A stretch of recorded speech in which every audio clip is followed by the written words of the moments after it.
Me escutam bem? Sim, aham. Então, primeiro, queria agradecer, né, o convite que inicialmente tinha sido feito por Dona Teresa, que estava ali mastigando, aí eu vi que fechou a câmera. Boa noite, Dona Teresa. E aí depois, né, a Natália também me fez o convite. Muito obrigado. Acho que é sempre importante estar em espaços assim para conversar sobre direitos, né, tanto das pessoas que estão encarceradas quanto de seus familiares. Dona Teresa, quer falar alguma coisa? Ligou o microfone aí rapidinho. Mas então, É só para responder o seu boa noite. ah, boa noite. Então, o convite tinha sido feito, né, para conversar sobre esses temas, e aí eu tinha até conversado com a Natália, que, assim, eu tenho um pouco mais de contato, né, com o auxílio reclusão, com essa temática, defendi o TCC nesse tema, né, sobre auxílio reclusão. Mas aí eu falei, eu posso falar um pouquinho sobre pecúlio, sobre a questão da indenização por doença e morte, não sei se vai ser tema aqui do encontro, mas vocês vão ver que na apresentação eu vou falar muito mais sobre o auxílio reclusão, porque é o que eu tenho um pouco mais de contato, e eu tentei, assim, colocar algumas coisas mais importantes, mas vou tentar falar bem mais rapidinho, assim, para a gente deixar mais espaço, né, mais tempo para a gente conversar no final. Então, sem delongas, né, vamos lá. Antes de entrar especificamente no auxílio reclusão, eu acho que seria interessante a gente conversar um pouquinho sobre esse campo, né, maior que o auxílio reclusão faz parte, que é a previdência social. Então, o auxílio reclusão, ele é um benefício da previdência social, e os benefícios previdenciários, eles funcionam com o objetivo de tentar assegurar que uma família ou que uma pessoa que estava trabalhando, mas que por algum motivo ela não consegue mais trabalhar, ela fica incapaz para esse trabalho, assegurar que essa pessoa não fique numa situação de extrema vulnerabilidade. Então, a previdência social, ela abrange diversos eventos, né? Então, tem a questão da doença, acidente, a idade avançada, a morte, o encarceramento, tudo isso gera um benefício da Previdência. Então, por exemplo, uma pessoa que estava trabalhando, mas que por causa de alguma doença ela está incapacitada para o trabalho, aí ela vai receber um auxílio-doença.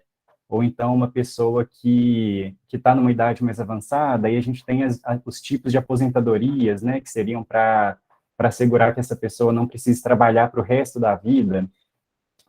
E aí a gente vê, então, que existe uma relação entre a área da previdência social com a área do trabalho, porque o direito à previdência, ele surge, normalmente, a partir de um trabalho, e normalmente a partir de um trabalho que a gente chama de trabalho formal, né, que é aquele com a carteira de trabalho assinada. E aí, os benefícios da Previdência, eles servem para assegurar tanto aquela pessoa que estava trabalhando, mas que ficou incapacitada de trabalhar, mas eles também servem para assegurar a família dessa pessoa. Então, a gente vai ter benefícios que vão ser pagos diretamente para a pessoa que estava trabalhando, que é chamada de segurado da Previdência. Então, por exemplo, as aposentadorias, o auxílio-doença, o auxílio-acidente, mas a gente tem dois benefícios específicos da Previdência, que eles são pagos não para a pessoa que estava trabalhando, mas sim para os seus familiares. E aí é o caso da pensão por morte, que é pago para os familiares da pessoa que estava trabalhando e faleceu, e o auxílio reclusão, que é pago para os familiares da pessoa que foi presa e que estava trabalhando antes de ser presa. Aí aqui eu trouxe esses dois quadros para fazer uma diferenciação entre quais que são os benefícios propriamente da Previdência Social e aqueles da assistência social. Até porque eu vou conversar mais um pouco aqui mais na frente, quando eu for falar especificamente sobre os critérios do auxílio reclusão, porque o auxílio reclusão ele tende a ser um pouco confundido com os benefícios da assistência social. E aí, assistência social, previdência e saúde, essas três áreas, elas estão dentro de uma outra grande área que, de acordo com a nossa Constituição, que está vigente agora, a Constituição de 1988, chama de Seguridade Social, que é esse quadro maior de políticas sociais, né, voltadas para assegurar os direitos sociais das pessoas. Mas aí tem uma diferença entre esses três campos, porque a saúde e assistência social, elas estão disponíveis para todas aquelas pessoas que precisem delas. Então, essas pessoas, elas não precisam de fazer algum tipo de pagamento, de dar alguma contraprestação para receber os benefícios da assistência e da saúde. Enquanto que na Previdência Social, a pessoa, ela precisa dar essa contraprestação, que é o que a gente chama de contribuições previdenciárias, né? Então, é quando a pessoa, ela está trabalhando e contribuindo para a Previdência, e aí, se ela precisar, então, de um benefício da Previdência, ela vai ter acesso a ele. Mas uma pessoa que não estava trabalhando e não estava contribuindo para a Previdência, ela não vai conseguir acessar esses benefícios da Previdência. Aí eu trouxe aqui como exemplo de benefícios da assistência, o BPC, que é o benefício de prestação continuada, que é o benefício assistencial por excelência, e o auxílio emergencial, né, que foi o benefício assistencial pago aí num período durante a pandemia, para aquelas pessoas que atingiam alguns critérios que estavam previstos em lei. E aí os benefícios da assistência, eles costumam ter esse critério, que é a questão da baixa renda. Então, eles são voltados para pessoas e para famílias que estão numa situação de baixa renda. Então, o BPC, por exemplo, a lei prevê que ele é devido para aqueles familiares, né, para aquelas pessoas, ou para pessoas idosas, ou para pessoas que têm alguma deficiência que impossibilite que ela trabalhe, desde que essas pessoas tenham uma renda familiar per capita de até um quarto de um salário mínimo. E aí esse valor, ele é flexibilizado tanto pelo INSS, que é o responsável por conceder o benefício, tanto judicialmente, né, quando a pessoa não consegue o benefício no INSS, aí ela entra com processo judicial, mas enfim, mas tem essa questão da baixa renda. Já os benefícios da Previdência Social, normalmente eles não têm esse critério da baixa renda, porque como eles dependem, né, dessa contribuição prévia da pessoa, então todo mundo que contribui tem direito aos benefícios da Previdência. Especificamente sobre o auxílio reclusão, eu até coloquei aqui esse quadro sobre a medida provisória, esse slide, porque quando a gente vai falar sobre auxílio reclusão, a gente teve, em 2019, algumas alterações muito importantes nos critérios para acessar o benefício, que restringiram muito o acesso pelos familiares. Aí, quando eu for entrar especificamente nos critérios, eu até coloquei um quadro, assim, de como que era antes e como que é depois, porque acaba que tem uma diferença muito grande para aquelas pessoas que foram encarceradas antes de 2019 e aquelas que foram encarceradas depois. Agora, entrando especificamente nos critérios, né, para acessar os benefícios da Previdência, a questão da qualidade segurada é um critério que é previsto para todos os benefícios da Previdência, e qualidade segurada, basicamente, assim, é aquela pessoa que está contribuindo para a Previdência, ela está vinculada à Previdência de alguma forma. Mas, assim, na lei vão ter diversas regras para essa pessoa tanto obter essa qualidade de segurado, quanto para ela manter a qualidade de segurado. Porque não necessariamente essa pessoa precisa estar sempre trabalhando para ela manter a qualidade de segurado. Eu vou deixar para falar um pouco mais daqui a pouco, mas aí a gente tem essa diferença entre o segurado obrigatório e o segurado facultativo. O obrigatório são aquelas pessoas que estão trabalhando, então aí elas são, em tese, obrigadas a contribuir. Então, por exemplo, as pessoas que trabalham com carteira assinada, não são nem elas que fazem a contribuição. Na verdade, essa contribuição ela já é descontada direto na folha de salário. Então, quando a pessoa ela recebe o salário dela, ela já recebe sem essa parcela da contribuição que já foi descontada. Enquanto que o segurado facultativo são aquelas pessoas que não estão trabalhando, ou pelo menos não estão trabalhando formalmente, mas desejam contribuir para a Previdência para manter seus direitos previdenciários. Aí aqui eu até coloquei sobre a guia da Previdência Social, que basicamente é o que as pessoas que optam por fazer as contribuições como facultativo, elas têm que emitir essa guia da Previdência Social. Depois a gente pode até conversar melhor, se alguém tiver interesse, assim, de como que faz para emitir essa guia e para pagar, e pagar essa guia.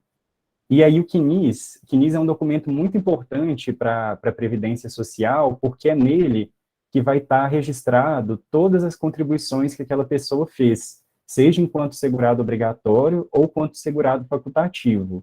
Então, o CNIS, que é o Cadastro Nacional de Informações Sociais, tem lá todos os vínculos empregatícios que a pessoa fez, todas as contribuições previdenciárias que ela fez, se ela tiver recebido algum benefício previdenciário em algum momento, vai estar lá no CNIS também, então é um documento super importante. Aí, sobre os critérios específicos do auxílio reclusão, eu não sei se o quadro vai estar legível aí para vocês verem, mas aí eu vou tentando falar um pouquinho aqui. São esses 3 critérios que eles são os mais importantes para uma pessoa ela conseguir ter acesso ao auxílio reclusão. Então, o primeiro deles é relacionado ao regime de pena da pessoa que foi presa. Antes de 2019, o familiar de uma pessoa que tinha sido presa ou no regime fechado ou no semiaberto, ela tinha direito ao auxílio reclusão. De 2019 para cá, isso foi restringido só para aquelas pessoas que foram presas no regime fechado. Então, apenas os familiares de uma pessoa que foi presa no regime fechado vai ter direito ao auxílio reclusão. Vou só fazer uma observação aqui antes de continuar, porque quando a gente fala sobre benefícios da Previdência, tem esse monte de critério e eles são assim, um pouco complicados, porque são muitos e muitas vezes a gente não conversa sobre eles assim no dia a dia. Então, assim, se não estiver ficando muito claro, vocês podem anotar perguntas aí para fazer no final e a gente vai conversando, mas vamos lá. O segundo critério é sobre o período de carência. Período de carência, basicamente, é a quantidade de contribuições que uma pessoa tem que ter feito para a Previdência para ela ter acesso a um benefício previdenciário. Então, também é um critério que está previsto para todos os benefícios, mas aí, para cada benefício, a lei prevê um período diferente de carência. Aí, antes de 2019, para o auxílio reclusão, era previsto um período de carência de 0 meses. Então, bastava que a pessoa presa tivesse a qualidade de segurado. Então, por exemplo, supondo que uma pessoa ela tinha assinado um contrato de trabalho e aí, logo depois disso, ela foi presa. Essa pessoa ela já tinha qualidade de segurado porque ela já estava vinculada à Previdência Social, mesmo que ela não tivesse trabalhado, nesse caso aí, por nenhum tempo, né? Ela não fez nenhuma contribuição ainda, mas ela já tinha qualidade de segurado, ela já tinha acesso ao auxílio reclusão. A partir de 2019, isso foi mudado, e aí o período de carência previsto é de 24 meses. Ou seja, a pessoa presa ela precisaria ter trabalhado por, no mínimo, 2 anos antes de ser presa, para o familiar dela ter acesso ao auxílio reclusão. Aí aqui vou só fazer um comentário, porque quando fala assim de trabalhar por 2 anos, né, por 24 meses, isso não significa que a pessoa tenha que ter trabalhado por 2 anos seguidos, porque se uma pessoa ela tem a qualidade de segurado, que é aquilo que eu falei, né, de ela estar vinculada à Previdência Social, tem formas dessa pessoa manter a qualidade de segurado dela, mesmo não estando trabalhando. Então, por exemplo, a lei prevê uma coisa que chama período de graça.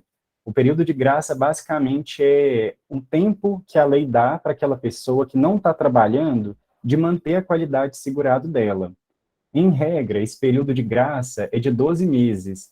Então, por exemplo, se uma pessoa trabalhou, fez uma contribuição ali por um tempo específico, e aí ficou desempregado por algum motivo, nos próximos 12 meses ela ainda mantém essa qualidade de segurado.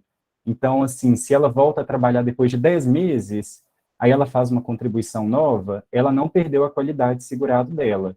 Então, aí todo esse tempo que ela vai contribuindo conta para fim de período de carência. E aí, nesse caso aqui, do período de carência e qualidade de segurado, são 2 critérios que, às vezes, é muito difícil, assim, lá no CUTIS, por exemplo, quando a gente conversa com algum familiar que tem a demanda por auxílio reclusão, aí a pessoa fala, porque meu familiar que está preso estava trabalhando e trabalhou tanto tempo, ele tem direito? E aí, muitas vezes é difícil de responder assim de cara, tem direito, porque aí teria que analisar, pegar o CNIS da pessoa para ver quantas que foram as contribuições, se essas contribuições elas foram feitas durante o período que ela estava na qualidade segurada ou no período de graça dela. São várias questões assim que a gente tem que levar em conta para ver se ela vai ter ou não acesso ao benefício da Previdência. Aí, por fim, em relação ao auxílio reclusão, um outro critério que é importante é em relação ao último salário de contribuição. Aí isso está relacionado com aquilo que eu falei de o auxílio reclusão ser confundido com o benefício da assistência. E ele é confundido não só pelas pessoas no geral, mas ele também é confundido pelo nosso próprio Estado. Então, assim, em 1998, teve uma reforma da Previdência, uma reforma grande da Previdência, que trouxe o critério da baixa renda para o auxílio reclusão. Então, desde 1998, para um familiar ter acesso ao benefício do auxílio reclusão, ela tem que comprovar que a pessoa presa estava trabalhando e recebendo até um salário que estava limitado. Eu até acho que eu trouxe aqui em algum dos quadros o limite de salário ao longo dos anos. Deixa eu ver. Ah, tá aqui. Então, por exemplo, em 2014, o máximo de salário que a pessoa podia receber para ela ter acesso ao auxílio reclusão era R$ 1.025,81. Em 2022, esse valor está em R$ 1.655,98. Aí, o que acontece? Deixa eu ver aqui. Antes de 2019, tinha uma discussão aí sobre essa questão do último salário de contribuição, porque acontecia muito de, às vezes, a pessoa, no momento que ela ia presa, ela não estava trabalhando. E aí, já que ela não estava trabalhando, ela não tinha um salário. E aí ficava assim, mas qual que é o salário que a gente vai usar como parâmetro para saber se ela estava ou não dentro do limite permitido por lei? E aí, o que o judiciário estava fazendo? O judiciário estava considerando que, se a pessoa não estava trabalhando, então o salário dela era zero. Se o salário dela era zero e ela atendia os outros critérios, por exemplo, a qualidade de segurado, então o familiar dela tinha direito ao auxílio reclusão. Aí o que aconteceu foi que, a partir de 2019, isso foi alterado, e aí, nas situações que a pessoa presa, ela estava desempregada no momento do encarceramento, aí o que o INSS faz é fazer uma média aí dos 12 últimos salários dessa pessoa, e aí esse valor, esse resultado que chegar, eles vão dizer se a pessoa estava ou não naquele limite. Aí vamos lá. Então, como fazer o pedido, né, do auxílio reclusão? Antes da pandemia, a forma principal de fazer qualquer pedido, né, qualquer requerimento de benefício previdenciário, era por meio das agências da Previdência Social. Então, a pessoa ela ia até alguma agência da Previdência que ficasse mais perto da sua casa, levava os documentos necessários e fazia o pedido.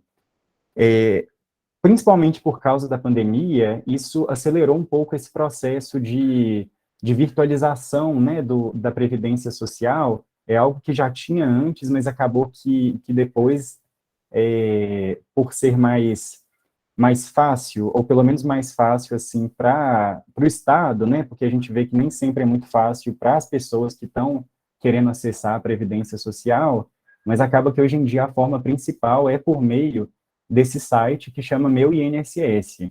E aí a pessoa ela consegue entrar no Meu INSS fazendo um cadastro, né, ela vai colocar lá os dados dela, CPF, nome completo, endereço e tudo mais, criar uma senha, e aí por meio dessa senha ela consegue acessar o Meu INSS. Eu até tentei entrar no Meu INSS ontem para pegar uns prints, mas aí travou, porque é realmente muito difícil de mexer, tem muitas burocracias, eu esqueci de falar no início, mas eu fiz estágio por um tempo na Defensoria Pública da União, e aí eu até vou falar um pouquinho sobre a DPU daqui a pouco, mas, assim, a demanda principal na Defensoria Pública da União é por previdência. E aí eu lembro que sempre acontecia de algum assistido chegar lá e falar, olha, tentei entrar no meu INSS e travou, não sei o que fazer.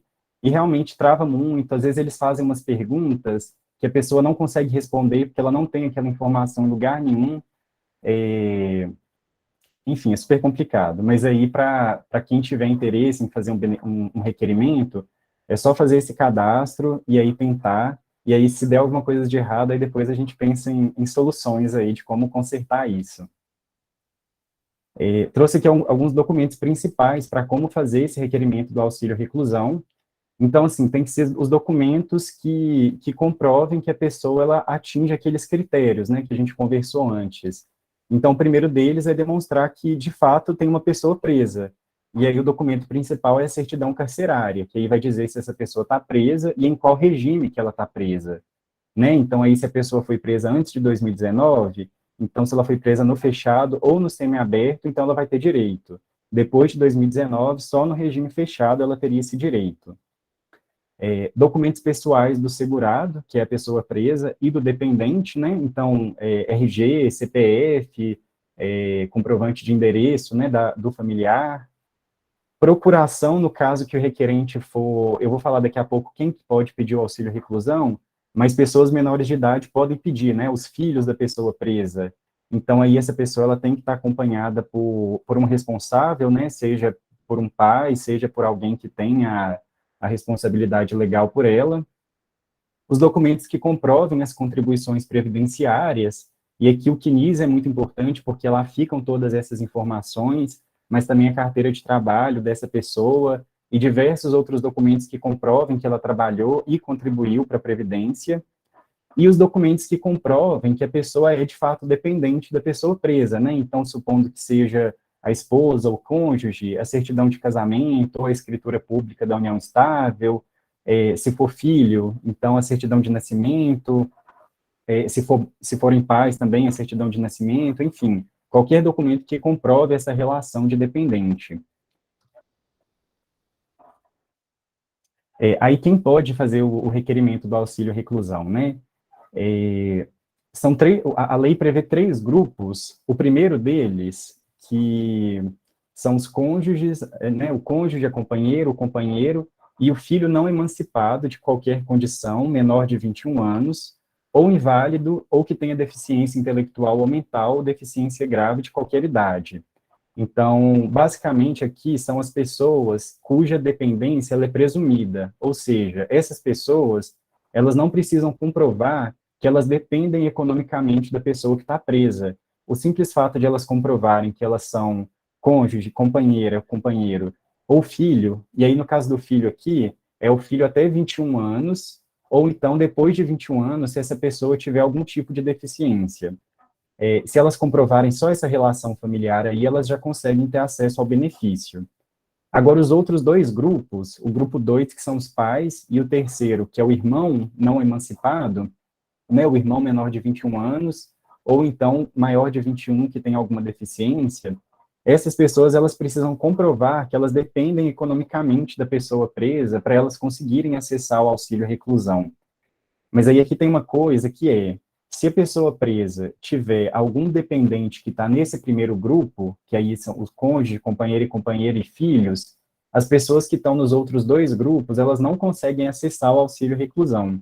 Então, por exemplo, a mãe de uma pessoa presa só consegue requerer o auxílio reclusão se a pessoa presa não estivesse casada, nem tivesse em união estável, nem tivesse filhos.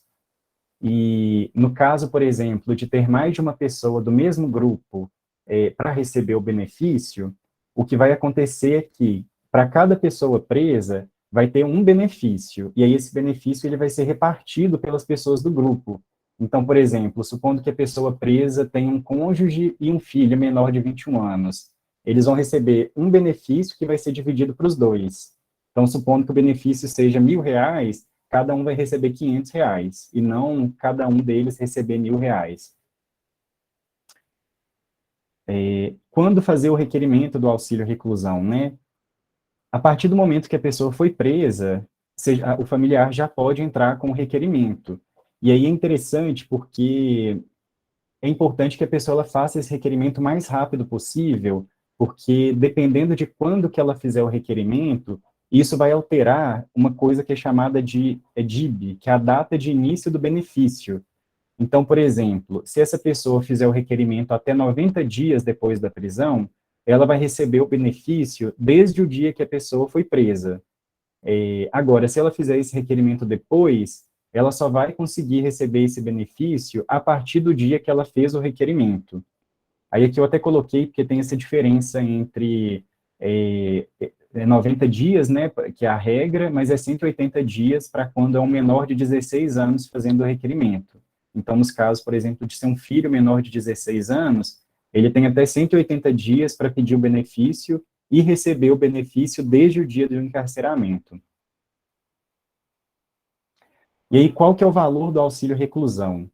Aí aqui o que altera, o que a gente tem que pensar aqui é se essa pessoa fez o pedido, ou se a pessoa presa foi presa antes de 2019 ou depois de 2019, porque aqui o critério foi alterado a partir da reforma da Previdência.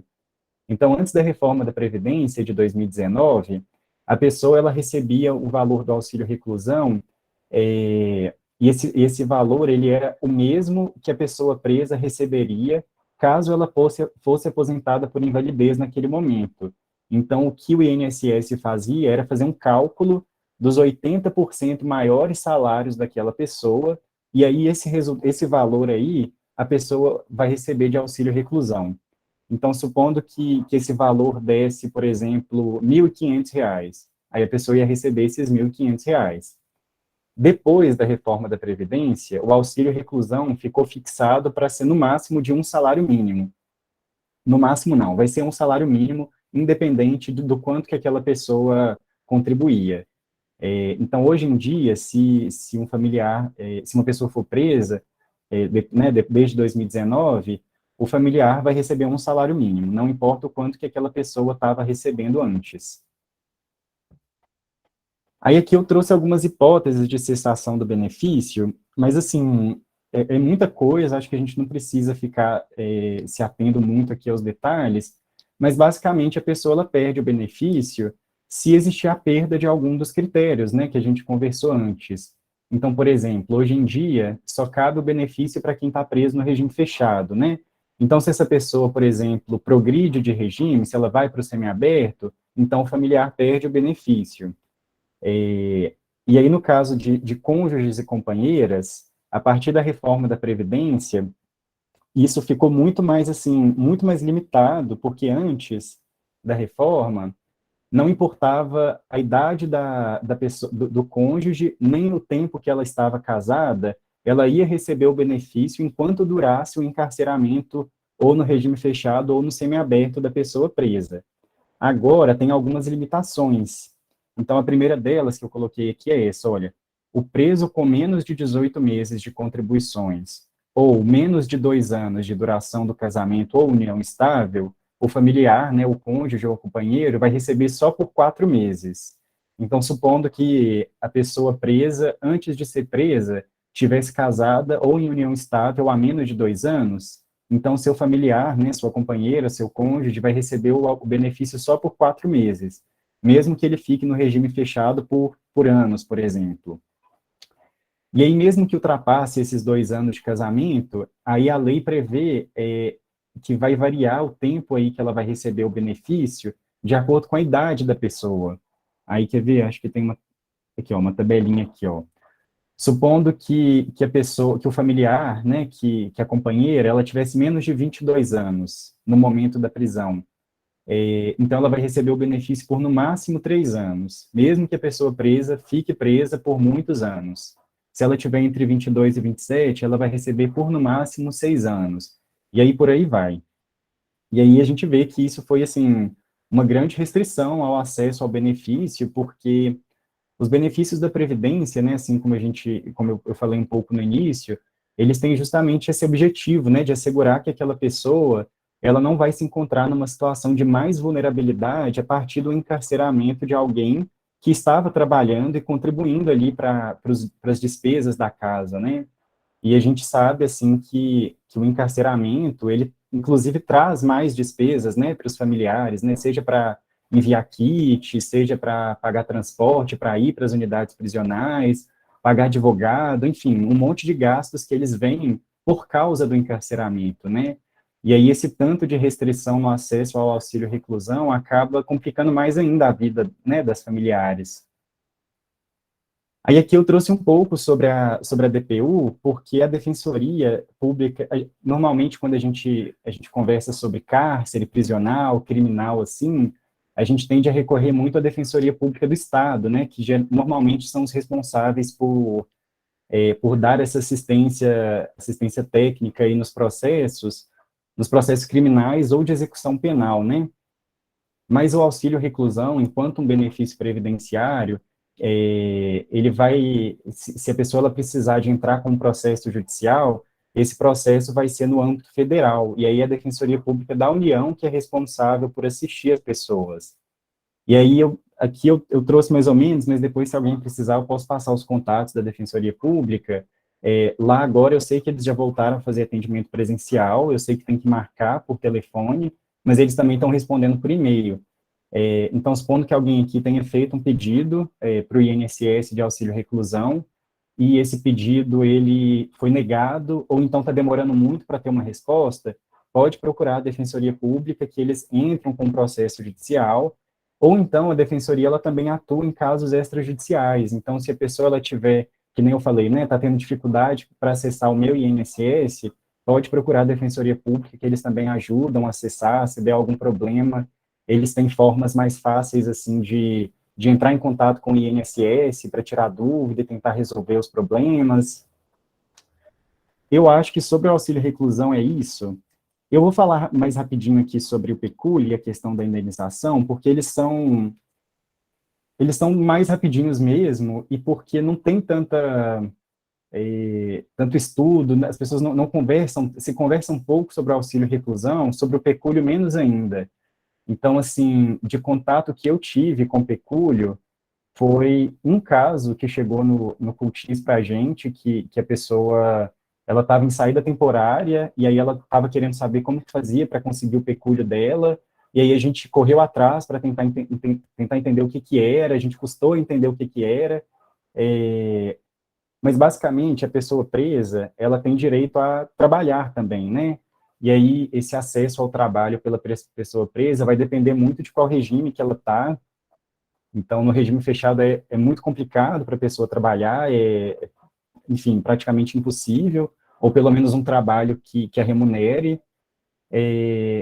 A partir do regime semiaberto, já existe a possibilidade legal, né, de a pessoa trabalhar.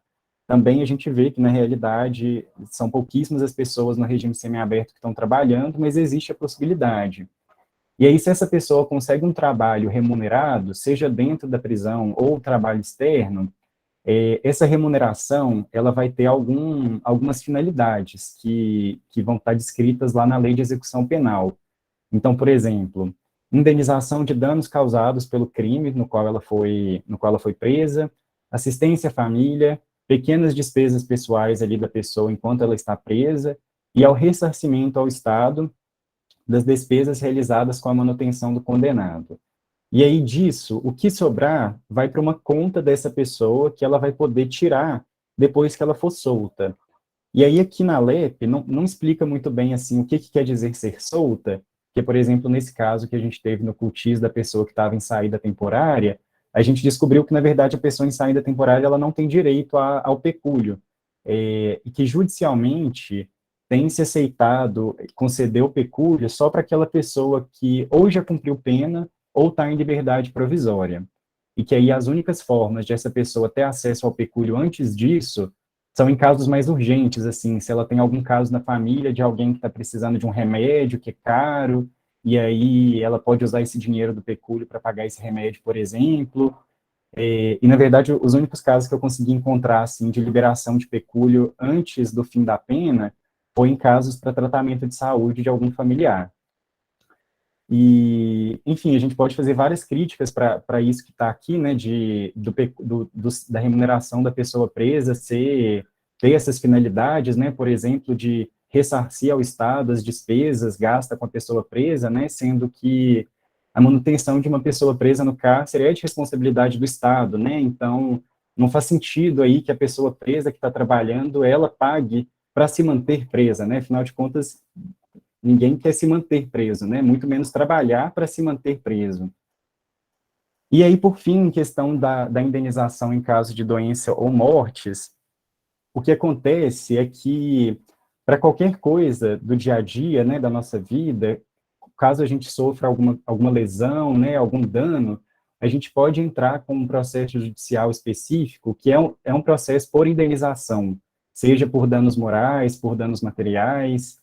E aí, na questão da pessoa presa que adoece ou que morre dentro do cárcere, o seu familiar ele pode entrar com um processo, né, com uma ação de indenização, porque o Estado, justamente por ele ter essa responsabilidade de manter a pessoa presa, e aí ele tem essa responsabilidade, assim, para todos os aspectos da vida da pessoa, né? Então, ele é responsável por manter a saúde, a educação, o lazer, tudo daquela pessoa ali. Então, se ele falha em alguma dessas coisas, ele tem uma coisa que no direito é chamado de responsabilidade objetiva, porque aí o familiar ele não precisaria comprovar que o Estado teve culpa para causar aquela doença ou aquela morte. Então, por exemplo, não precisa que um agente prisional tenha diretamente matado uma pessoa presa para o Estado ser responsabilizado por isso, né? Basta, por exemplo, que tenha se omitido em fornecer ajuda, ou se aquela pessoa presa estava com alguma doença e não teve atendimento médico necessário.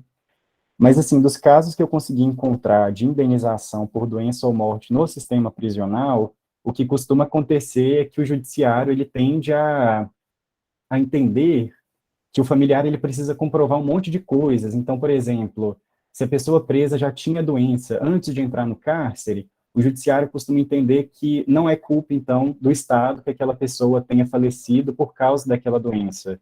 Mesmo que a gente saiba, né, que quando a pessoa vai presa, acaba que ela, é, o direito à saúde dela acaba sendo muito restringido, né? Mas, enfim, acho que eu vou parar já para a gente poder conversar. E aí vocês fiquem, acho que vocês foram anotando as perguntas, né? Acho que a gente posso tanto ouvir as perguntas, mas também se alguém quiser falar, seria ótimo ouvi-las. Olá, Guilherme, boa noite. Eu que vou seguir com as perguntas hoje. Na verdade, temos mãos levantadas, que as mesmas pessoas que levantaram as mãos foram que colocaram questões no chat. E aí a gente começa com a Geandra Dias, que ela colocou no chat que meu esposo foi preso em dezembro de 2019, em janeiro dei entrada no auxílio. Aí, Geandra, se você quiser já falar sobre a sua pergunta. Boa noite. Então, meu esposo, ele foi preso em novembro de 2019, dei entrada no auxílio. Aí, como no mês 3 de 2020, ele saiu, aí como não tinha liberado o auxílio ainda, eu deixei do jeito que estava, não entrei mais. No mês 5, ele voltou. Eu fui dar entrada novamente no mês 5, pelo meu INSS, aí o aplicativo me informou que processo em andamento, que não teria como eu dar andamento naquele novo processo. E que, quando foi em junho, foi liberado. Ele liberou 7 meses, desde novembro até julho. Aí fui recebendo, no início de 3 meses, eu tenho que provar que está preso, nisso eu fui enviando 3 meses os documentos que eles me pediram. Quando foi em julho de 2021, me pagaram a última parcela e cancelaram o benefício. Fiquei 6 meses sem receber, porque eles pediram para mim esperar para dar uma nova entrada. Dei essa nova entrada, voltei a receber o benefício novamente, mas sem o retroativo, de 6 meses que eu fiquei sem receber, e agora o INSS entrou com recurso administrativo alegando que eu recebi de 2020 a 2021 sem ter direito de estar recebendo. E eu não sei o que eu vou fazer agora. Ô, Jean, eu já vou respondendo, como é que vocês fazem? Ou eu escuto mais? Pode ir ouvindo e respondendo uma a uma, por favor, Guilherme. Obrigada. Nada, tá joia. Ô, Geandra, boa noite. Esse é um caso, assim, que acontece super, tanto com auxílio reclusão, tanto com outros benefícios previdenciários e também com o BPC, acontece muito isso, de a pessoa, às vezes, receber por um tempo e aí depois o INSS alegar que a pessoa não tinha o direito, e às vezes até pedir para esse valor ser estornado para eles, né? O processo está em andamento. O que eu te sugiro a fazer nesse caso é porque, como aí teria que analisar certinho quais períodos que ele estava preso porque, assim, em tese, de fato, você teria direito ao auxílio reclusão no período que ele estava preso. Aí tem que ver qual que é o período que ele estava preso e qual que é o período que você recebeu. Continua preso, né? Continua preso. no Entendi. regime fechado. Você mora onde, Geandra? Eu moro em Cidade? Uberlândia. Uberlândia? Ah, Uberlândia tem Defensoria Pública da União, quer ver? Com quase certeza que tem. Porque se você procurar a defensoria, eles conseguem pegar tanto essas informações sobre o período que ele esteve preso, quanto esse processo seu aí no INSS, para ver se o INSS tá ou não com razão e o que pode ser feito nesse caso. Sim, as declarações de cárcere, declaração, certidão, tudo isso eu tenho. Portanto, que de 3 em 3 meses eu renovo, eu pego uma nova e encaminho para o INSS, eles analisam para ver se ele continua preso e continua me pagando. Eu tenho todos esses documentos. Ah, sim. Então acredito que, já que você tem tudo, acho que vai ser bem tranquilo, assim, de resolver. Mas é importante, assim, em tese as pessoas, elas procuram advogado, né? Mas aí acaba que advogado cobra muito caro, porque, que nem eu tinha falado, fica muito difícil de te responder, assim, sem estar com todas essas informações em mão, sabe? E a defensoria faz isso, assim, de forma sensacional e de graça, né? Aí, deixa eu mandar os contatos aqui no chat da Sim. Defensoria de Uberlândia. E sobre o percurso, eu estava vendo você falar aí que a pessoa só consegue retirar depois que termina a pena. Eu tive 5 saídas temporárias, e nas 5 saídas temporárias eu consegui fazer a retirada do percurso, Ah, é? Você sem teve, comprovar nada. Só comprovei que eu tinha trabalhado e que eu tinha esse percurso já depositado.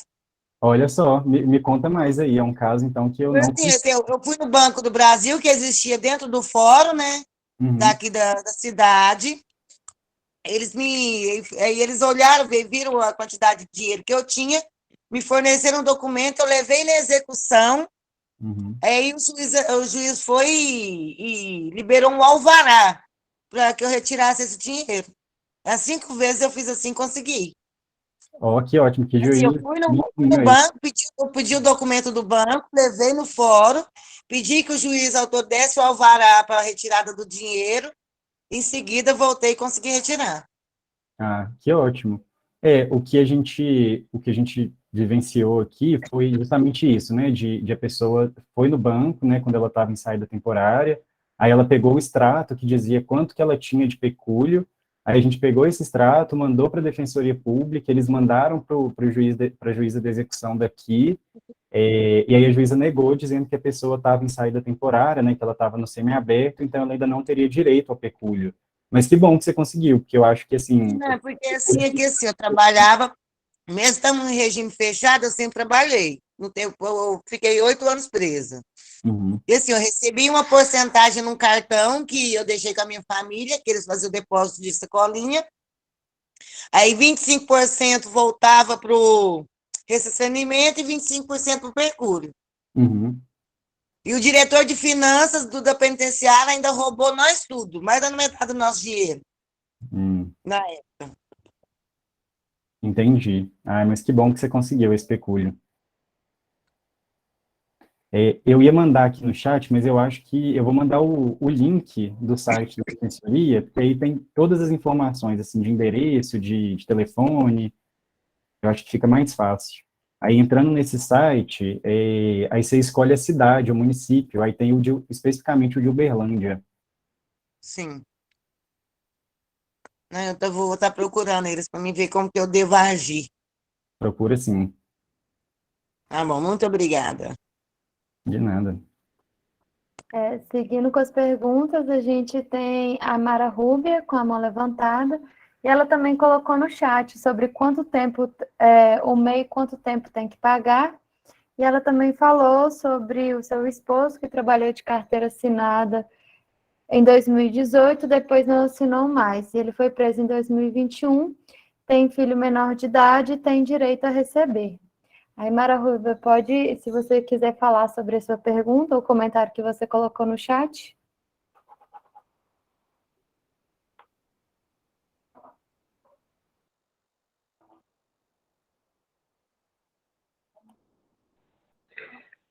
Boa noite. Aqui tem duas Mara aí, né? Você leu a pergunta das duas. É que eu e meu esposo, a gente trabalhava juntos, né? E aí ele abriu o MEI e contribuiu 1 ano. E aí eu dei entrada e o INSS negou. Diz que teria que ter contribuído por 2 anos. Aí aí fui arrumar um trabalho, comecei a trabalhar, só que aí eu não paguei mais, aí ficou só a contribuição desse 1 ano. E aí eu fiquei esperando, vai sair, vai sair, vai sair, acabou que não saiu, tem 1 ano e 4 meses, e tem 6 meses que está atrasado o INSS. Aí eu não paguei mais o MEI, porque aí tinha só 1 ano que eu tinha pago, que a gente tinha pago. E aí, tipo assim, se eu continuar pagando e der entrada, consigo pagar o atrasado, e aí recebe a partir de agora para frente, ou já não tem como mais? Ei, Mara.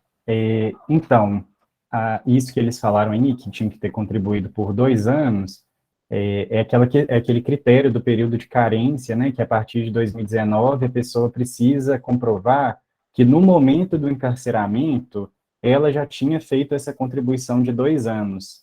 Então, assim, não dá para o INSS, eles não consideram o período que a pessoa contribui depois que ela está presa.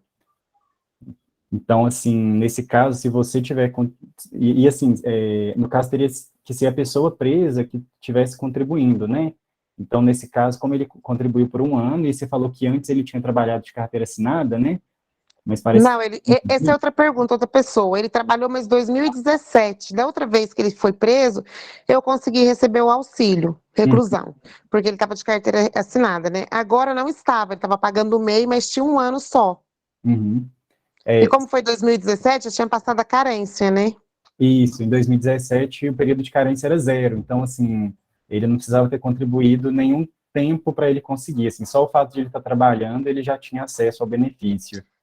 Porque estava trabalhando, eu dei a entrada, consegui receber. Dessa vez, não, porque tinha que ser 2 anos.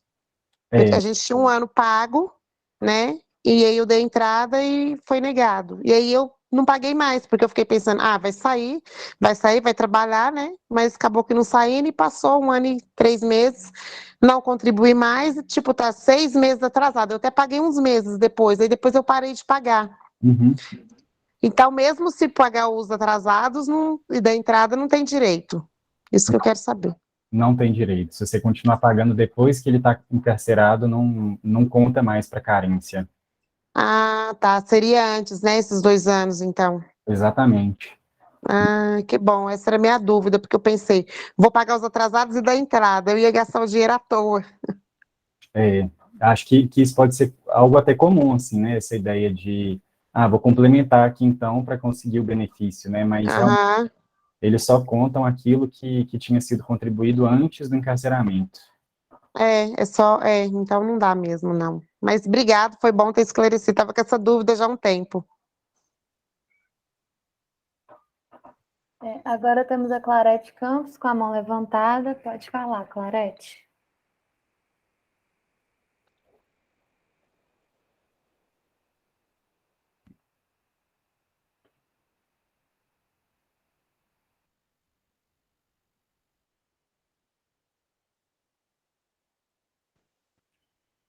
Clarete, você está escutando a gente?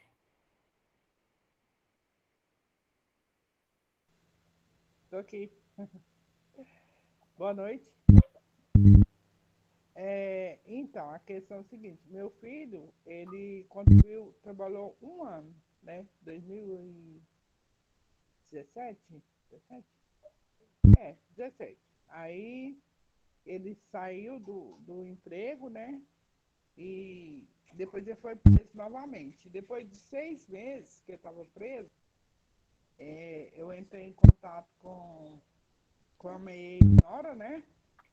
E falei para ela para a gente dar entrada no auxílio de reclusão e propus ela um acordo, né? A gente dividir o auxílio, né? Tanto para ajudar no SEDEX, essas coisas. Ela concordou. Mas aí, depois disso, assim, às vezes ela não dividia, ficava com todo... Mas eu não discutia nem nada, agora ela decidiu que ela não vai mais dividir, né? Mas eu sei que é para...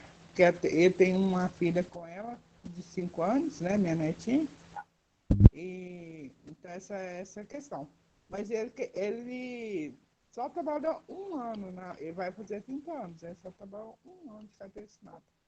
Então, está recebendo desde 2018, né? Então, 2022, né? Então, está recebendo. Aí, assim, eu posso exigir essa visão, ou sim, ou é que só se ela quiser mesmo dividir. Então, Clarence, nesse caso, realmente, que, a partir do momento que ela tem com o filho menor de 21. Guilherme, só perdão, desculpa. Ô, dona Clarete, será que a senhora consegue mutar o microfone da senhora só enquanto ele responde, por favor? Para a gente conseguir ouvir direitinho? Obrigada. Desculpa, obrigada. Então, quando a pessoa presa ela tem cônjuge, companheira ou filho menor de 21, essas pessoas elas vão ter direito a ter o acesso ao auxílio reclusão, e aí isso exclui o direito dos pais de terem acesso ao benefício. Então, realmente, o INSS não é obrigado a dividir esse benefício entre ela e você. Se ela topasse, né, por conta própria, fazer essa divisão e te mandar metade do dinheiro, assim, aí seria por conta dela. Mas realmente não tem como você entrar com o pedido, sendo que ela já está recebendo, sabe? Eu realmente não entendo, assim, qual que é a lógica por trás disso, né? Afinal de contas, né, os pais também são familiares e também sofrem vulnerabilidades a partir do encarceramento da pessoa que está presa, né? Mas, infelizmente, esse é o critério que tem, assim. Você falou que ele tem uma filha de 5 anos, essa filha, ela fica com você ou ela fica com a sua nora? Lá ela fica com a minha nora, ela fica aqui em casa no final de semana, mas a gente paga convênio médico, convênio odontológico, né? Tudo, as despesas assim, de médico, remédio, tudo é a gente que paga, sabe? Mas eu fiz esse acordo com ela, conversei com ela antes de dar a entrada, eu conversei com ela e ela concordou Uhum. que ia dividir, né? Mas aí agora ela não quer dividir mais, mas para mim, né, pesa, porque não fica barato, embora só que o governo gasta não sei quantos mil por preso, né? Mas a despesa a gente tem que levar a manta, a gente tem que levar toalha, a gente tem que levar tudo, né? Não fica barato. Mas só mesmo. E ele só contribuiu, ele foi preso a primeira vez com 18 anos, ele vai fazer 30 anos agora. Ele ficou um ano na rua, foi esse ano que ele trabalhou, né? E conseguiu esse benefício. Uhum. Mas por mim tá tudo bem, Deus proverá, né? E a gente vai levando. Mas eu achei injusto da parte dela, assim, porque a gente fez um acordo, né? Entre nós duas. Ela concordou. Uhum. Aí teve um mês que eu tô ofertada, eu não tô trabalhando. Agora ela definitivamente falou assim que não vai mais dividir. Então, né?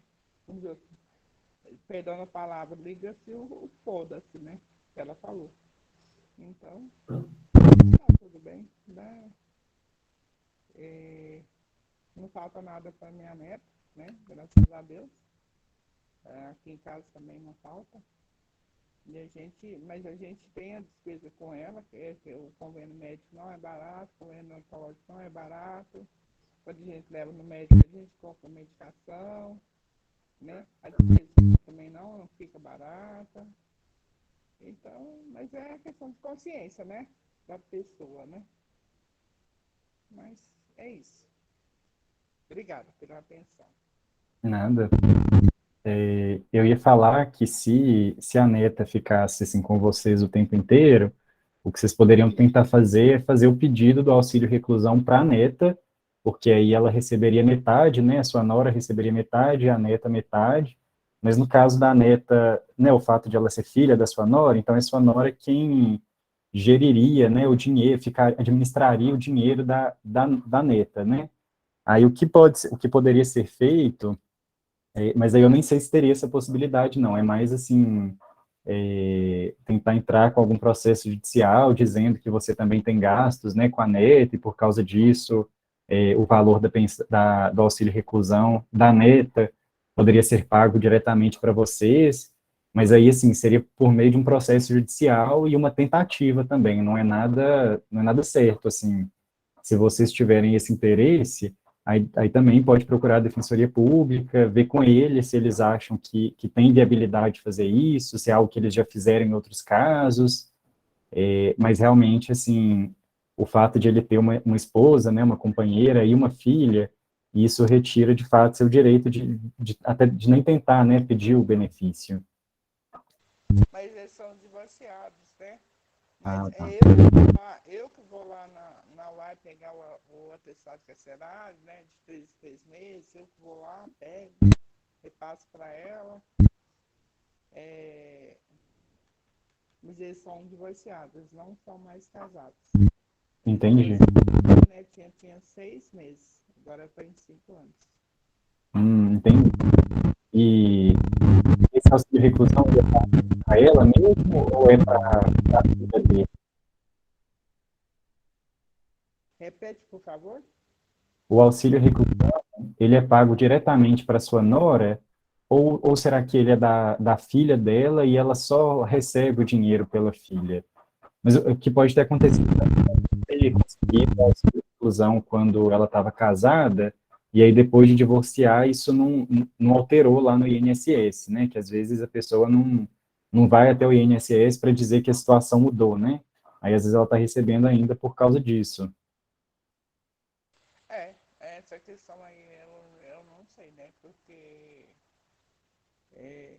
esse já está divorciado já tem um tempo, né? Mas tá no nome da minha neta.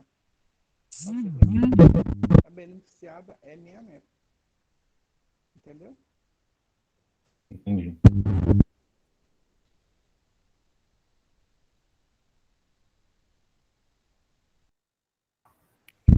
Seguindo, Não quero brigar, né? Por causa disso, não. O importante é que não falte nada para ela, né? E a gente aqui, a gente se vira. Para ele também não falta. Sedex, a gente dá o nosso esforço, né? Deus abençoe e dá tudo certo para todo mundo. Obrigado, viu? Atenção. seguindo aqui na fila das mãos levantadas, a gente tem a Grazi Amaral. Grazi, pode falar sua pergunta. Boa noite, Guilherme.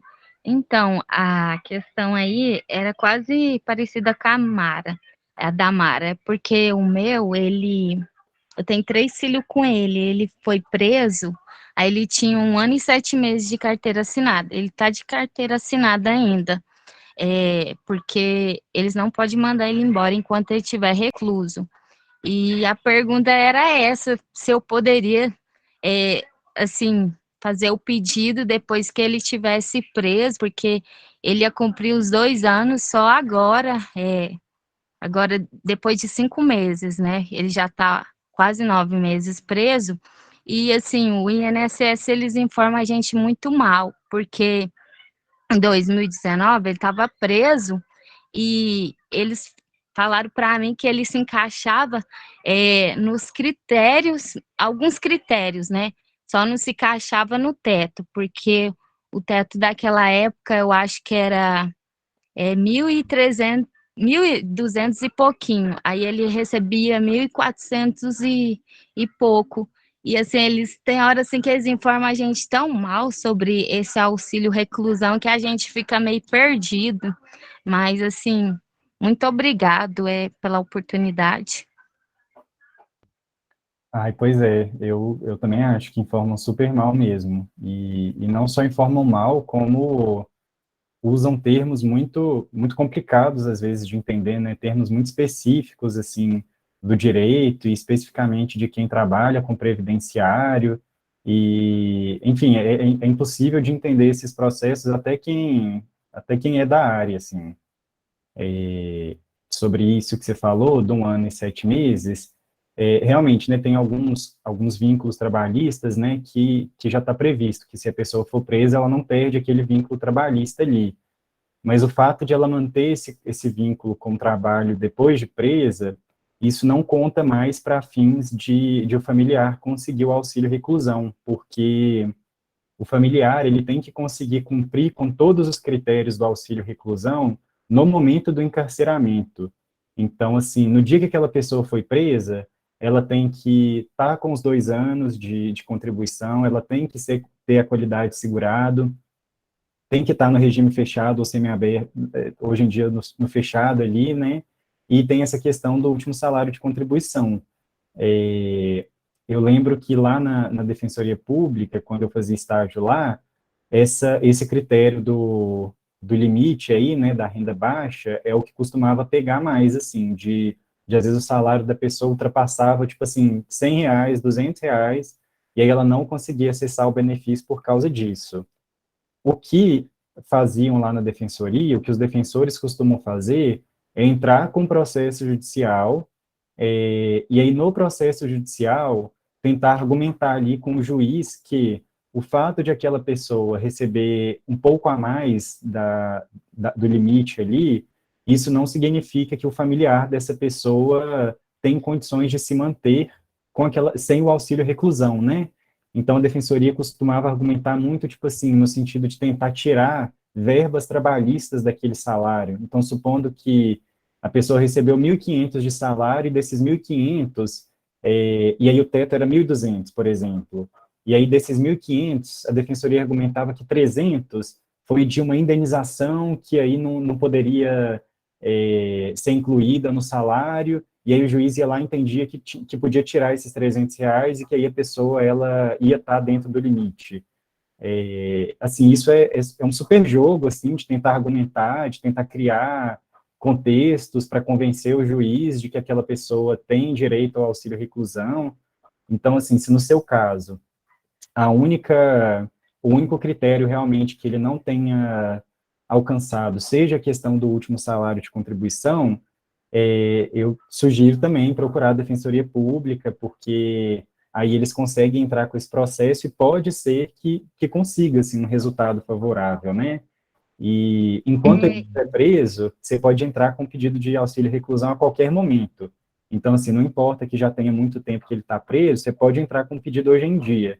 A diferença é que aí, se você conseguir o benefício, se ele for concedido, você só vai receber desde o momento que você fez o pedido. Mas aí, como você está falando que você já fez, ele já foi negado por causa dessa questão do último salário de contribuição, aí a Defensoria Pública pode entrar com um processo contra o INSS, dizendo que foi negado por esse critério aí do último salário, e aí tentar argumentar lá do jeito deles. E aí, se você conseguir uma decisão favorável, você vai conseguir receber o benefício desde o dia que você fez o requerimento lá no INSS. Não, eu não cheguei aí no INSS, não. Eu liguei no 135, a moça falou que ele não se encaixava. Tá, E assim, quando a pessoa tem um salário, ela pode receber o auxílio reclusão para os filhos? Se você tiver um salário do seu trabalho, Sim. pode sim, pode receber. O auxílio reclusão, o fato de você ter o seu salário não significa que você não possa receber, não, porque a ideia do auxílio reclusão é justamente que, se ele não tivesse encarcerado, ele estaria trabalhando do lado de fora, de alguma forma, e conseguindo, né, contribuir com as despesas. Então, o fato de ele estar encarcerado quer dizer que vocês têm uma renda a menos. Então, não tem importância você ter um salário, não. Ah, muito obrigada. Eu tentei até no CRAS ali, porque eles dão entrada também, né? Só que aí a mulher falou assim que infelizmente não se encaixava nos critérios. Entendi. Ó, eu costumo indicar a defensoria porque como eles têm já esses casos, né, que eles tiveram decisões favoráveis, Aí eles costumam analisar, né, vão pegar o seu caso específico para ver essa questão do salário dele, se eles conseguem argumentar de alguma forma para conseguir encaixar o salário aí no critério da baixa renda, que é algo que eu acho que às vezes no CRAS fica mais difícil de eles saberem, até por não terem esse contato com o processo judicial. Então, assim, se você quiser tentar, eu acho que pode ser um caminho. Não é um caminho, assim, muito garantido, não, mas é um caminho. Tá bom, eu vou ver se eu ligo lá e converso com eles. Muito obrigada. De nada. A Maria Rubia Cerqueira colocou no chat que ela tem mais uma pergunta para fazer. Pode fazer ela, Maria Rubia. Que para, João. Guilherme, então, como eu parei de pagar já há uns 6 meses, igual eu tinha te falado, mas mesmo assim, eu posso continuar pagando, mesmo que não vá receber o auxílio, mas eu posso continuar pagando? Pode continuar pagando, mas aí, como é você que vai estar pagando, isso vai dizer respeito ao seu direito à previdência social, sabe? Não vai ter... Não, eu pago no MEI dele, no CNPJ dele, com o nome dele. Olha, aí está uma questão que eu não vou saber te dizer se isso vai dar direitos para ele ou para você. Como está no nome dele, eu acredito que vai dar direitos da Previdência para ele, mas eu posso ficar de te responder essa depois, viu? É. Então, é porque você falou que tinha que ser 2 anos, né? O prazo da carência são 2 anos antes, né? Isso. Tinha um ano pago. Uhum. E se eu continuar pagando, porque é no CNPJ dele, que eu tiro a guia, eu vou na Lan House, tiro a guia do CNPJ dele, no nome dele, e pago no nome dele. Não é no meu nome. Entendi. De qualquer forma, se você, supondo que, porque eu não sei como é que funcionaria, tipo assim, para você pagar no MEI que está no nome de outra pessoa. Mas de Porque eu qualquer emito o forma, boleto e no nome dele eu pago na lotérica, normal. Eu tava pagando assim. entendi. Mas de qualquer forma, essas contribuições que você estiver fazendo no MEI dele, elas não vão contar para fins de carência para você conseguir o auxílio reclusão, porque como ele já... Não, não tô. Da carência já me falou. Tô falando assim, para pagar, para ter uma garantia, sim, amanhã depois ele precisar, ou sair, precisar do auxílio doença, tá em dia. Isso, para isso que eu tô perguntando. Entendi. Eu não vou saber te dizer certinho como que funciona isso, de uma pessoa presa e ter alguém do lado de fora pagando MEI para ela, mas eu posso pesquisar, viu? Tá, depois você me responde, então. Eu vou ficar Eu te esperando devolvo. sua resposta. Obrigada. De nada, vou até anotar aqui. Agora a gente tem a Maria Rubia Veríssimo, com a mão levantada.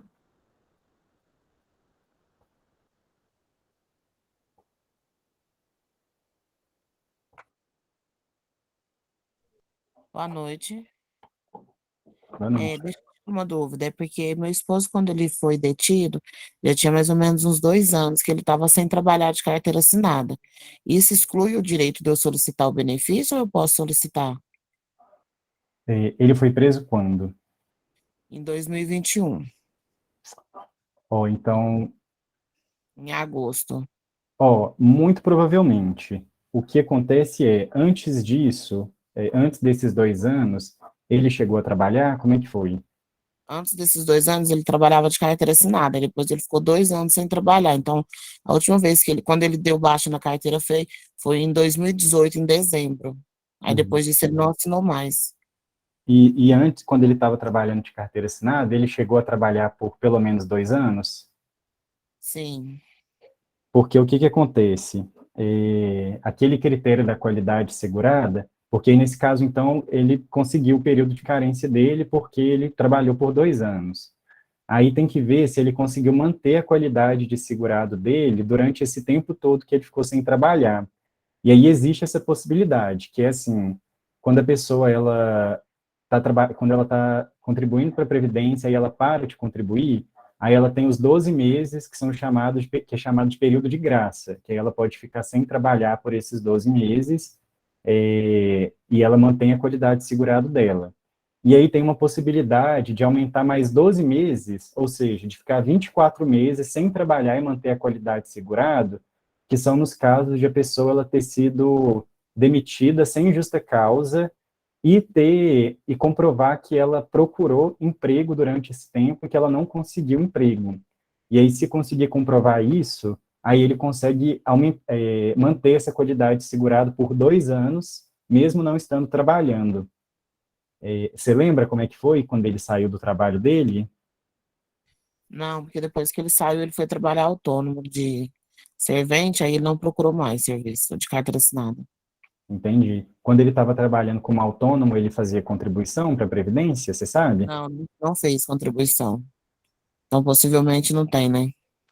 Mas aí que tá, tem que ver como que ele saiu desse trabalho de carteira assinada, se ele foi, que se ele tivesse Trabalhava sido, na coleta de lixo, né? Na Limpebras, que é aqui na empresa aqui de Uberlândia. Aí entende? ele saiu, Ele- foi mandado embora, despediu algumas pessoas e ele foi dispensado. Ah, Aí tá, depois disso, ele ficou trabalhando de servente com meu pai. Aí entendi, ficou mesmo. Mas ele nunca mais contribuiu. entendi. No caso, como ele trabalhou como autônomo depois, então ele não poderia ser considerado como desempregado, apesar de ele não ter um vínculo formal de trabalho, né, uma carteira assinada, mas ele estava trabalhando. E aí ele não conseguiria comprovar esse tempo de desemprego, que é chamado de desemprego involuntário, né, que é a pessoa que, em tese, está procurando por trabalho e não está conseguindo, porque essa é a única forma de ele conseguir aumentar esse tempo dele de qualidade segurado sem estar trabalhando. Então, eu imagino que seja difícil de conseguir, viu? Não, então tá bom. Então, obrigada. Boa noite. De nada. Agora a gente tem a Efigênia com a mão levantada. Efigênia, se quiser, pode falar sua pergunta.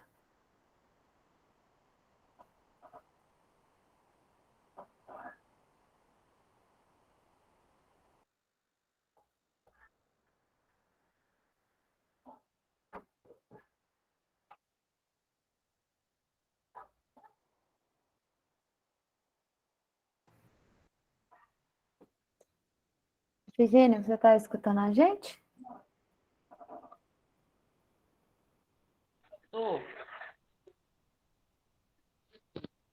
Estou escutando. Então, eu queria saber sobre, por exemplo, lá perto de casa tem uma mulher que ela não mexe muito com esses três, que ela é coitada. Ela tem 3 filhos, ela já tentou receber o auxílio reclusão umas 3 vezes e não conseguiu. Porque eles falam que o marido dela não encaixa nessa situação. Ela já tentou de tudo que você imaginar. E ela não conseguiu entrar. Então, assim, a gente ajuda muito. Tem hora que a gente manda kit, porque realmente, coitada, ela está sem trabalhar. E, assim, é um trem muito esquisito, porque ela vai lá e ela fala, ele não encaixa, mas ele trabalhou durante 3 anos fechado. A polícia pegou ele, foi lá no serviço dele. Coisa antiga que ele fez, coisas antigas. E aí, assim, a mulher passa o maior aperto. Qual o caminho que ela tem que seguir? Você sabe o que eles alegam para não conceder o benefício? A verdade, eles falam com ela que ela não tem direito, porque ela não é casada com ele. Mas e os filhos? Os filhos não é registrado em nome dele? Uhum, Os filhos não é dela. uhum, Mas a mãe abandonou, ela cria os meninos, são esses meninos sozinha lá. O marido está preso. Eu uhum, acho que por esse lado aí, eles tinham que ver. Ela não pode ser mãe dos meninos, mas ela cria eles. Aonde uhum, vai encontrar a mãe? sim. A É, mãe sumiu. você sabe se ela chegou a fazer o pedido lá e foi negado, ou ela perguntou se podia e eles só falaram que ela não poderia, você sabe? Falaram que ela não poderia, que Uhum, ela não podia porque ela não é mãe dos meninos, que eu não sei o que que tem, que eu não sei o que que tem. Aí eu falei com ela, eu vou procurar um meio de te ajudar, porque aham, isso não tá certo, não. Eles mandaram encontrar a mãe dos meninos. Aonde? é. A gente não sabe nem o paradeiro dessa mulher. Ela deixou os meninos lá, cada um deles tinha. O mais novo tinha 3 meses. E aonde que vai encontrar essa pessoa? Aham. Ó, A o que gente eu não sabe. sugiro de fazer é de ela entrar com um requerimento lá no meu INSS pedindo o auxílio reclusão para as crianças, só para, mesmo que eles neguem isso, falando que ela não é mãe, só para ela garantir que depois disso ela vai poder entrar com recurso contra isso, ou entrar com um processo judicial contra isso, e ao final, se ela conseguir, ela vai receber o auxílio reclusão desde o dia que ela fez o pedido. Então, o quanto antes fizer o pedido, melhor. Independente se eles vão negar ou não, é só para ela ter essa data aí o quanto antes possível. Aí, essa E- questão dos filhos, realmente precisaria de um representante legal para eles, que normalmente são os pais, né? Aí, no caso, o pai está preso e a mãe, ela sumiu, então teria que ter alguma forma aí de trocar essa representação dos filhos. E isso normalmente é feito por meio de processo judicial também, para demonstrar que os filhos estão na guarda dela, na verdade, né? Que ela está sendo é chamada de tutora, né, apesar de não ser a mãe biológica dos filhos, mas está sendo a pessoa que está cuidando deles. E aí eu tenho duas sugestões, assim, porque aí eu não conheço muito dessa área de família, de como é que funciona, mas aí eu também sugeriria de ir na Defensoria Pública, só que aí nesse caso, a Defensoria Pública da União não pega esses casos de família. Aí você teria que ir na Defensoria Pública do Estado, ou ela aí, né, e relatar esse caso e perguntar o que ela pode fazer. Eu não sei se existe uma forma mais fácil e mais rápida do que um processo judicial, mas pelo menos lá eles vão conseguir informar direitinho para ela. Mas só para resguardar em relação ao auxílio reclusão, fala para ela já fazer o requerimento. Aí, para fazer requerimento de menor de idade, ela vai ter que fazer um cadastro lá no meu INSS com o CPF dela mesma, e lá ela vai colocar o nome das crianças, né, ou de uma das crianças, ou o que quer que seja. Lá, se eu não me engano, vai ter um espaço para ela colocar se ela é mãe ou se ela é representante legal. Aí, deixa eu pensar, eu não sei se tem espaço para colocar, tipo, outros. Eu sugiro de ela colocar representante legal, e aí, eventualmente, ela não vai ter nenhum documento, né, para comprovar que ela, de fato, é representante legal, então eles vão negar o benefício. Mas aí ela procura a Defensoria Pública da União, explica a situação para eles, né, explica que ela é a pessoa que tem a guarda das crianças, a guarda, de fato, das crianças, né, e como que ela pode fazer isso, se ela precisa esperar ter uma decisão lá no processo da família, ou se ela já pode conseguir esse auxílio reclusão de alguma forma. Pois é, coitada. Ela vai lá em casa, chora, chora. Eu falei, nós vamos resolver isso. O que eu fiz agora foi pedir o advogado, que é do meu filho, né? Do Vitor, Uhum. entrar, levou no juizado de menor para ver se consegue uma guarda. Eles ficaram de 2 semanas, levar o papel lá para o pai dos meninos assinar, para ela, Ah, a tá. guarda dos meninos vir para ela, Ah, tá, entendeu? entendi. Ah, então se já está rolando isso, eu acho que vai facilitar mais ainda. Mas Porque aí, é o único recurso que eu tive de ajudar ela foi nisso. é super trabalhoso, né? Super Não é difícil. muito, dá muito trabalho, gente. E é uma mulher assim, que não sabe nada, sabe ler, mas não sabe nada, né? Aham. Não sabe andar Belo Horizonte direito. E aí, coitada, ela tá passando um aperto. A gente não deixa passar necessidade, que a gente é humana, né? Não Uhum. deixa, corre atrás. Aí, essa semana, eu falei, nós vamos sair, vamos andar, vamos ensinar você a erguer a cabeça, ensinar você a resolver seus problemas e ser mulher de verdade. Uhum. Que ela realmente, ela não tem filho. Ela é Uhum. uma menina nova, ela tem o quê? Ela tem 21 anos, Uhum. né? E pegou esse homem com esse tanto de filho. Eu falei com ela, eu não pegaria. Aí eu não. Aí eu falei com ela assim, eu vou te ensinar a resolver esses problemas. Aí já deu entrada lá no juizado de menor. Vamos ver o que Deus oferece para ela, coitada. Espero que seja rapidinho. Mas uma outra coisa que eu É, pensei aqui, também não sei se daria certo, assim, é de você, enquanto vó, também fazer esse pedido, sabe, lá no meu INSS, vai ser a mesma situação dela, né? Você não teria nenhum documento comprovando que você é representante legal, mas talvez o fato de ser avó, né, biológica, eles levem mais em conta, assim, e benefício da Previdência pode fazer quantos quiser, tipo assim, você pode fazer vários no mesmo dia, um atrás do outro, não tem problema. Então, tipo assim, ninguém recebe nenhuma penalidade por fazer um pedido de benefício. É por isso que eu sempre falo assim, faça o pedido, porque aí, de qualquer forma, independente da resposta, você não vai sofrer nada com isso, e você garante que você, caso no final você consiga o benefício, você vai receber desde a data que você pediu.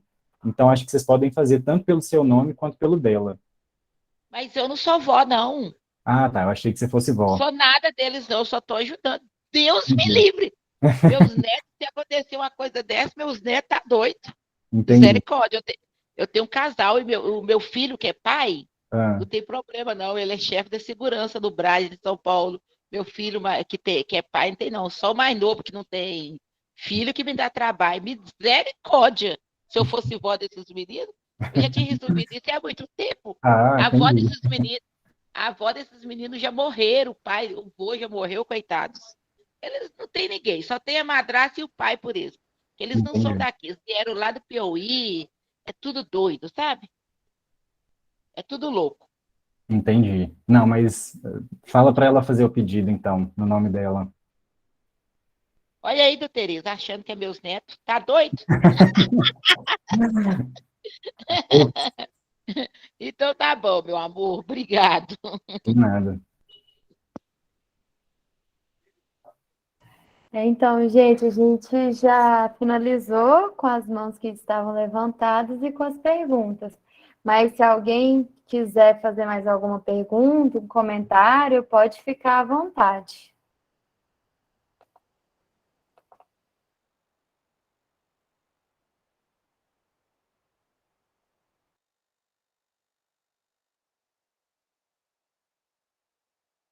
Ô, Guilherme, você estava falando desse percúrio, né? Assim, o Ronaldo, quando ele ficou no semiaberto, ele trabalhou, né? Aí ele pegou o percúrio dele, que o juiz ele autoriza, pegou no Banco do Brasil. E ele teve que devolver para a justiça, porque teve a custa do processo, né? Aquela multa. Onde que ele estava preso? Em qual município? Aqui em Uberlândia, ele trabalhava no semiaberto, que tinha uma horta ali na Jaci de Assis. Aham. Uai, então já é o segundo caso aqui de alguém que está no semiaberto e conseguiu o pecúlio, mas aí no caso dele conseguiu para depois ter que ele, como é que foi isso? Foi a juiz da execução que falou para ele devolver? Como é que foi?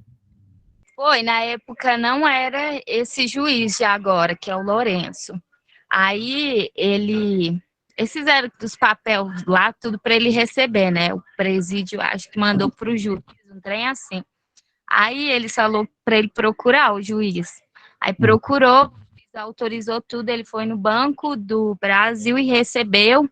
Aí voltou lá na execução, porque ele falou que ele tinha que voltar lá. Aí eles falaram que ele tinha uma multa lá, que ele teria que pagar. Ainda bem que a multa era por causa de um porte legal de arma. Aí ele teve que pagar esse porte. Então, entendi. Ele não chegou a receber o pecúlio, não, né? Quando ele foi lá na execução para pegar o pecúlio, aí eles não liberaram por causa da multa. Foi isso? Não, eles liberaram, ele pegou o dinheiro, só que ele teve que pagar novamente. Ele foi lá e recebeu, teve que voltar na execução, pegar um outro papel, levar no banco para pagar. Entendi. Essa multa é uma questão, né? Assim, de as pessoas elas saem e aí tem essa multa para pagar que muitas vezes é altíssima, né? E aí ela vai aumentando ali, e aí a pessoa estava presa, não estava trabalhando, ou então estava trabalhando, e aí no caso desse pecúlio, por exemplo, né? Que em tese seria a remuneração dela, aí que nem eu coloquei naquele quadro, eles usam esse dinheiro para um monte de coisas, né? Que não deveria ser usado, né? Era para ser o dinheiro da pessoa mesmo. Enfim, então só assim, só complicação, né? Aí ela sai, consegue o pecúlio, mas aí ela tem uma multa para pagar e tem que usar o pouco do pecúlio dela para pagar essa multa, né? Complicadíssimo. Verdade.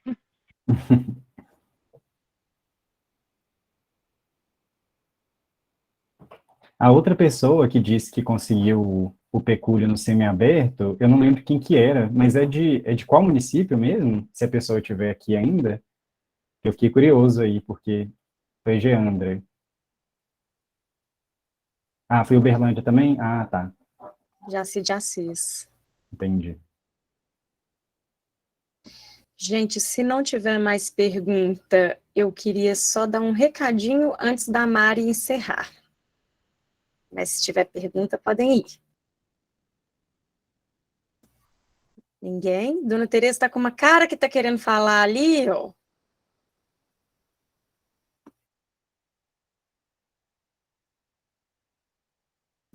Então tá, então vou só dar meu recadinho, gente, antes da Mari encerrar.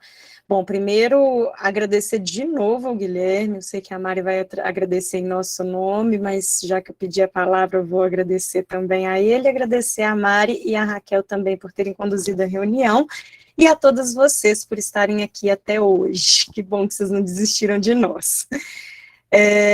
Tenho 2 recadinhos, na verdade. Primeiro recadinho, é um convite que nós vamos enviar certinho para vocês, para lembrá-las no nosso grupo de WhatsApp, mas no dia, apesar de hoje ser a última aula desse ciclo, no dia 10 de agosto, a gente vai fazer, que é também uma quarta-feira, né, porque como todo mundo já reservou a quarta-feira à noite, vou pedir para vocês reservarem, continuarem reservando a quarta à noite do dia 10 para a gente fazer um encontro aqui de encerramento desse semestre de aulas, e aí a gente vai apresentar os vídeos.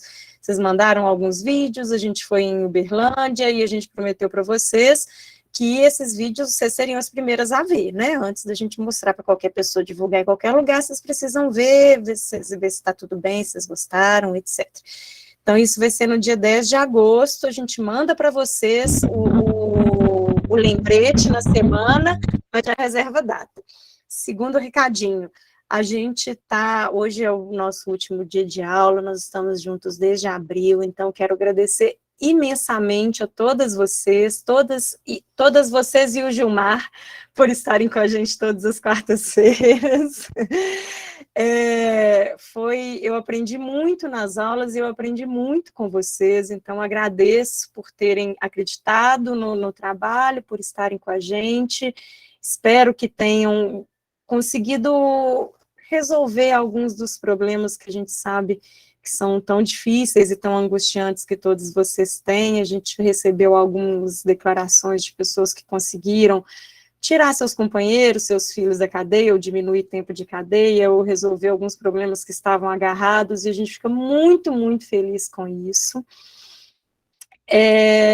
A gente continua à disposição, a gente continua no grupo de WhatsApp, se a gente puder ajudar de alguma forma, e nós estamos nos organizando para fazer a segunda rodada do curso no primeiro semestre do ano que vem.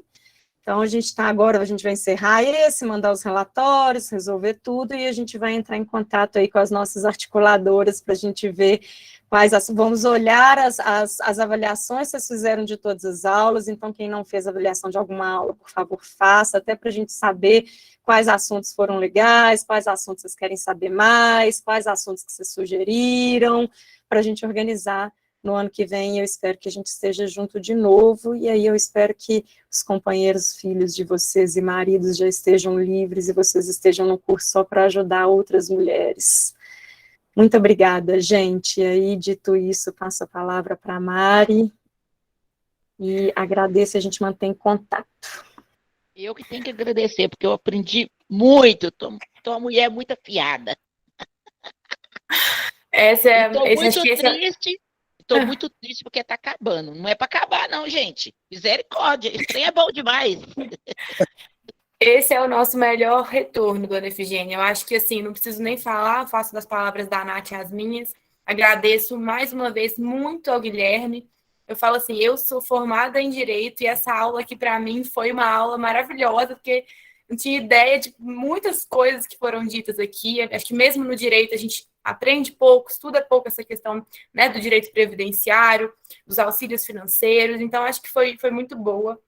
E eu sou uma pessoa muito emotiva, gente, mas eu fico muito emocionada da gente chegar aqui, e eu acho que é como eu disse, assim, isso aqui, é isso que a gente construiu, é o que faz a vida ter sentido. né? O bom da gente viver, da gente construir as nossas coisas, é a gente ajudar os outros de alguma forma. E com certeza, vocês podem ter certeza, acho que eu falo isso por todas as meninas da organização, vocês nos ajudaram muito mais do que a gente ajudou vocês, né? A construir, a ser pessoas melhores. Então, meu muito obrigada, em nome de todas as pessoas da organização do curso, do fundo do meu coração, e vocês saibam que sempre, em qualquer momento que vocês precisarem da gente, a gente está aqui para ajudar da forma que a gente conseguir, tá bom? Então, muito obrigada por construírem isso com a gente. Um beijo e boa noite para todo mundo. Guilherme, será que Guilherme quer encerrar? Quer falar alguma coisa? Guilherme, você quer falar uma palavrinha de encerramento? Só agradecer mesmo o convite, foi ótimo estar aqui, sempre muito bom conversar, trocar experiência, e acho que é isso, assim, quando a gente conversa, quando a gente conhece quais são nossos direitos, né, a gente tem mais facilidade até de reivindicar por mais direitos, né, porque aí a gente começa a entender que às vezes os direitos que a gente tem, eles não são suficientes, né, e também conhecer, assim, que nem conhecia que os 2 casos de Uberlândia, de pessoas que conseguiram pecúlio, por exemplo, aí a gente já pode, assim, trocar figurinha, ver o que aconteceu aí, se dá para a gente usar aqui em Belo Horizonte também, e aí buscando mesmo, muito bom. Muito obrigado e bom encerramento para vocês aí. Muito obrigada, gente. Até dia 10. Todo mundo marca aí na agenda, hein? Dia 10 estaremos juntos de novo. Eu já tô com saudade. Beijo, menina. Beijos. Bom descanso. Boa noite, até dia 10, então. Até dia 10. Até dia 10. Beijo, boa noite, obrigada. Boa noite, pessoal. Muito obrigada. Hoje eu não falei nada. Boa noite, gente. Boa noite. Boa noite, gente. Porque boa noite. Boa noite. Boa noite. Casaram, né?